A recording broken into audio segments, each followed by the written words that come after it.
Hi everyone, welcome to a new episode of Crypto Tips. My name is Heidi, and today we're going to talk about how to spot a rug pull or a potential rug pull in the DeFi platforms that you might be using. These are the red flags that you need to pay attention to.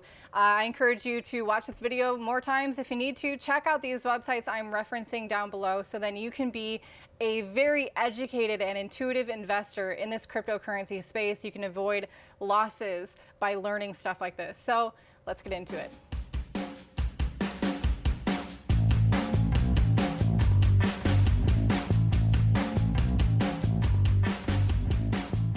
We're going to kick this one off with the definition of a rug pull. Pretty appropriate. So basically a rug pull is when the founders or the developers of a decentralized platform or of a smart contract act maliciously in a way to steal all your money, and they abandon the project and they cut and run. Basically, that's a rug pull. They can do this in many different ways.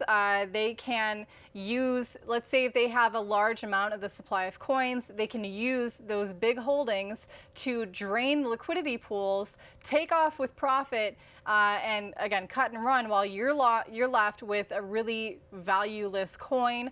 Additionally, they can use their centralized powers by instantly creating a lot, like millions and millions more coins, taking those, dumping it on the public markets, and again, you are left holding a heavily inflated, worthless coin. Or they have the ability, if it's a smart contract coded in the way that allows for this, they can have the ability to just go ahead and straight up and steal or funnel coins that are being sent to their smart contract. Just take those, literally just stake those and leave and run. So there's a lot of different ways that they can take your money, and you should be aware of all of them. So now let's get into a couple different resources that I know of and use to help protect me and my investments in the DeFi space when I use them.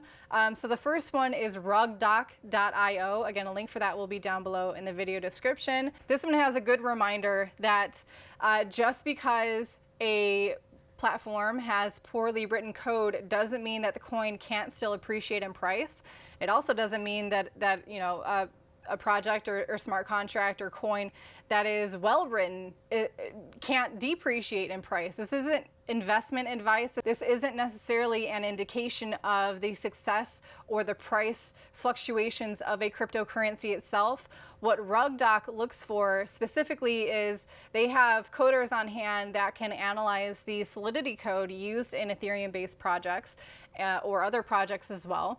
They look for the bugs or for the holes in the code that would allow for these developers to steal coins. Again, it's not an indication of the longevity of that coin or platform. It's just like, you know, what options do these guys have to act maliciously? What did they code that would allow for them to, you know, cut and run and steal a lot of money? So I'm going to go over these two websites, right? Rugdoc.io and also DeFiSafety.com. These are very different in that Rugdoc is kind of saying, listen, these are our professionals that have analyzed the code. These are the warnings we've seen, and this is how it's ranked. Whereas DeFiSafety.com shows you how they review these projects. I actually prefer DeFiSafety.com right now just because as a beginner to analyzing things like decentralized finance, smart contracts, just an overall project of a platform, DeFi Safety is a good reminder of what to look for and how to find that information. And additionally, they also provide ways where if these platforms are ranking quite low on DeFiSafety.com, they give you reasons how they could improve that score. So if you're newly invested in a platform and you haven't checked it yet, and then you go to DeFiSafety.com and it's pretty low, number one, check and see how recent their review was of that platform, and also check and see their tips for how that platform could improve its score. And then again, if you're invested in that platform, you can keep an eye on it and see if those upgrades are ever on the books, if they're ever interested in actually making those upgrades. If not, that's a huge red flag in itself. Also, just a quick little, you know, hint for DeFiSafety.com is it's not always 100% updated.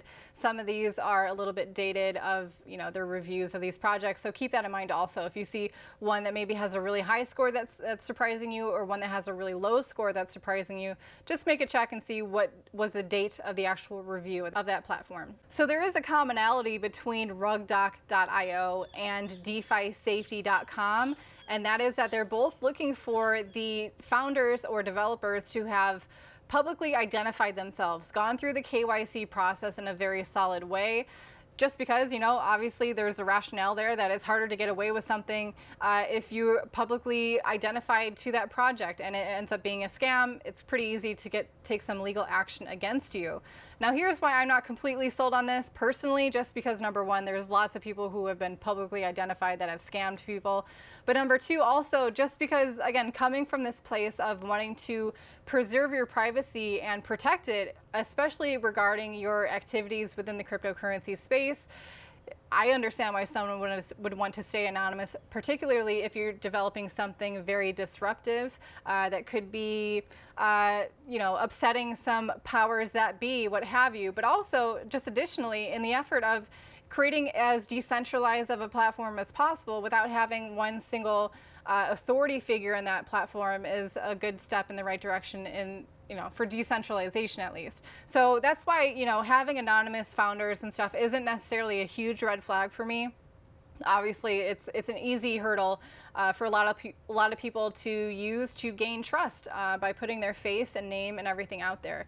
It can go either way, basically. Another thing that you need to pay attention to are things called audits, where there's all these platforms, they're dealing with code, right, that needs to be updated, and each time they update their code, a new audit needs to be put in place. So you'd be surprised which ones actually have not been audited or have not made that audit publicly available, maybe because it didn't rear very good results. Either way, the lack of documentation of audits is a red flag for a platform. It means that either maliciously or non-maliciously, the smart contract could be manipulated to drain funds from that smart contract, and if you're using it, that can mean your funds. Another good indication for these platforms to have, in regards to finding these bugs and having these audits, is a bug bounty program. Do they have enough money? Are they investing in the health of their platform? Are they reinvesting their profits into keeping this platform and code as secure as possible by running what are called bug bounty programs? This is when they allow for anyone who has the ability to analyze their code, identify bugs, and present it to them in a responsible manner where they can then fix it. And if they find something and it's legitimate, they get rewarded by payment. Some of these can be in the millions of dollars. So basically, they'd rather pay people who are acting with good intent to actually help their platform, rather than losing that money otherwise through things like a hack. Bug bounty programs are great to have, and additionally, look at how much money they're willing to invest in that bug bounty program, because that's basically an indication of how much they're willing to invest in the security of their protocol. A huge red flag for me, these next two are huge red flags, is there centralized control over the smart contract or over the protocol itself?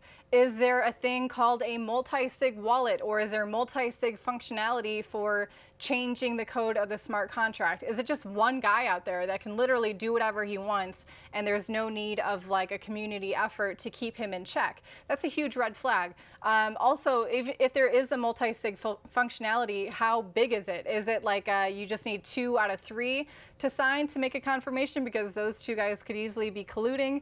Is it like 3 out of 5 that need to come together to sign to make changes to the code? Those things are definitely big indicators to pay attention to. The next one here are things called time locks. Is there a time lock from when changes in the code are proposed to when they're actually put into action? Do they give basically the users of that platform or the holders of that coin the ability to react or to prepare for the upcoming changes? Or are they just trying to like sneak a quick one past them and again do a rug pull? So time locks and multi-sig functionality are two really big indicators that you need to take very seriously. If you're especially, if you're holding a coin of DeFi or something, that's one thing. But if you're actively participating in the smart contract, if you're actively providing liquidity on these platforms or farming these coins, you are much more directly affected by the security of these smart contracts, by the authenticity and, you know, malicious behavior or lack thereof, hopefully, of these developers and founders. Another huge red flag that is probably much more common than not is the developers have a huge supply of that coin. It's pretty common just because obviously they're the first ones interacting with the coins, they're the first ones using it, so they're going to be accessing a lot of supply. A lot of people tend to do this. It's not the best case scenario by far, but developers and founders who have these huge supplies of these coins, like I mentioned at the very start of this video, they could use that really big bag to drain liquidity pools and affect the price of the coin that you're holding, of the counter coin of that liquidity, basically dumping the coin on the market, taking their profits off, and you're left holding nothing, basically a worthless coin. And similarly to a time lock functionality with changes in the code, do these developers or founders, if they have a big bag, is there a lockup period for that? Is there any kind of a security measurement that keeps them from being able to dump massive amounts of that coin on the market? So those are the warnings, right? Hopefully this is forming you into a more educated and intuitive investor and participant in this cryptocurrency space, because that's what I would love to help contribute to this cryptocurrency space, is self-regulation in the form of educated investors and participants. That's going to be you one day if you're new. Hopefully it won't take as long as, you know, before, but hopefully sooner rather than later, basically. So here are the top, how many do I have? 1, 2, 3, 4, 5, 6. Top 6 DeFi platforms listed in terms of their security audits and just overall rankings of security on DeFiSafety.com. We have Balancer V2, which is 100% safe. Again, I'm sure this is no guarantee, but in terms of all of their checklists, this one ranks very high. They check all the boxes. Next up, we have Compound, which is ranked at 97% safe. M-Stable is at 97% safe as well. Bancor is at 96%, Uniswap V3 is at 94%, and Aave V2 is at 91%. So if you want to take a look at DeFi platforms, those are pretty solid platforms and protocols to interact with. Basically, not very much risk of a rug pull or funny business happening from the development team there. They're more focused on the long-term effects of action and profitability of actually providing a good project and product for people to use, rather than, you know, a quick hello goodbye with a scam project where they're just trying to make some quick bucks. These platforms that I just listed are far more likely to continue to contribute to the crypto space and help you too make some money by farming and using DeFi liquidity pools and whatnot. So that's going to wrap it up for today's video. I hope that you found this one to be informative. If you did, I appreciate it if you hit the like button. And if you're new to crypto and if you're new to this channel, I suggest that you hit subscribe with the bell notification turned on so you can get notified when videos like this come out and get your daily fix of all things crypto. So that's going to wrap it up for me right now, but I'll see you again soon. And until then, I hope you're staying happy and healthy. We'll see ya.